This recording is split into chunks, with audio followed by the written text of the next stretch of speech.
Setiap doa bisa mustajab, seperti kisahnya Imam Ahmad ibnu Hanbal yang tiba-tiba kepingin pergi ke sebuah desa. Ada yang meriwayatkan desanya Basrah, tiba-tiba pengen pergi ke Basrah dari Baghdad, pengen pergi ke Basrah, tapi nggak tahu untuk apa, hanya ada dorongan.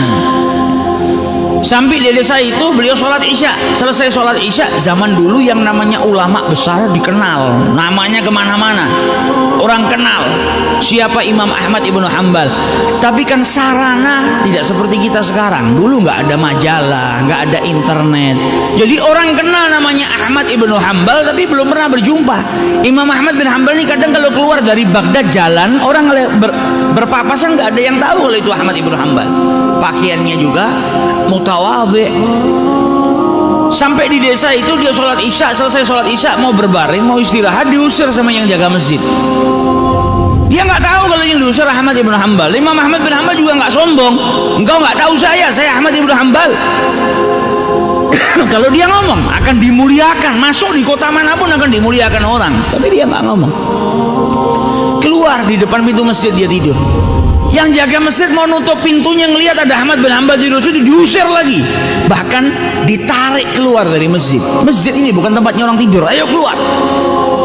Imam Ahmad bin Hanbal bilang, saya ini musafir, nggak punya kenalan di sini, nggak kenal siapa-siapa, nggak, keluar dari sini. Ditarik sampai ke jalan. Di sebelah masjid ada makhbas, toko roti. Maka pemilik toko tadi ngelihat ada orang ditarik keluar, oh, ini mesti orang asing, nggak punya tempat tinggal, dipanggil. Syekh, sudah tua, kau nggak punya tempat tinggal? Ya, saya nggak punya tempat tinggal. Kalau kau mau menginaplah di toko roti saya ini, tapi tempatnya ya seadanya. Dia bilang, alhamdulillah, nggak apa-apa. Sampai pagi saya mau istirahat di sini, setelah itu saya mau kembali. Dipersilahkan. Imam Ahmad bin Hanbal duduk, yang punya toko roti neruskan pekerjaan yang ngadon roti. Dilihatin sama Imam Ahmad bin Hanbal, ini orang ngadon roti sambil bertasbih kepada Allah, sambil bertakbir, bertahmid, bertahlil, subhanallah, alhamdulillah, wa la ilaha illallah, Allahu akbar, astaghfirullah, subhanallah, alhamdulillah, ngadon rotinya.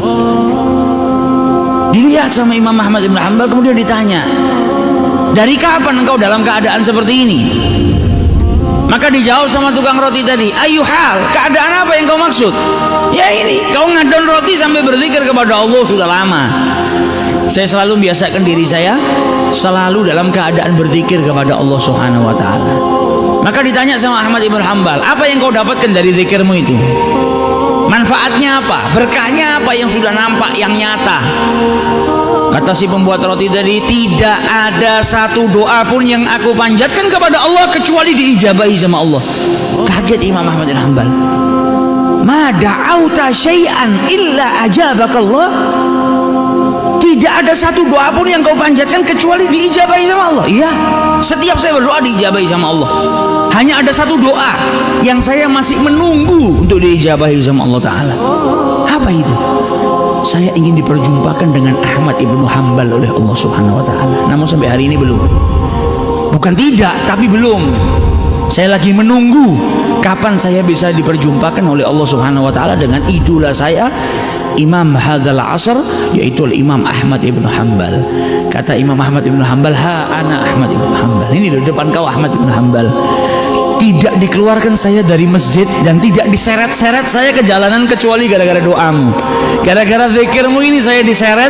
Saya berangkat dari kota saya ke desa ini, sampai desa ini mau tidur di masjid saja sampai diusir, diseret keluar, dimasukkan ke tokomu. Ini tak lain karena Allah Subhanahu wa ta'ala mengijabahi doamu. Zikirmu yang jadikan saya masuk ke toko roti.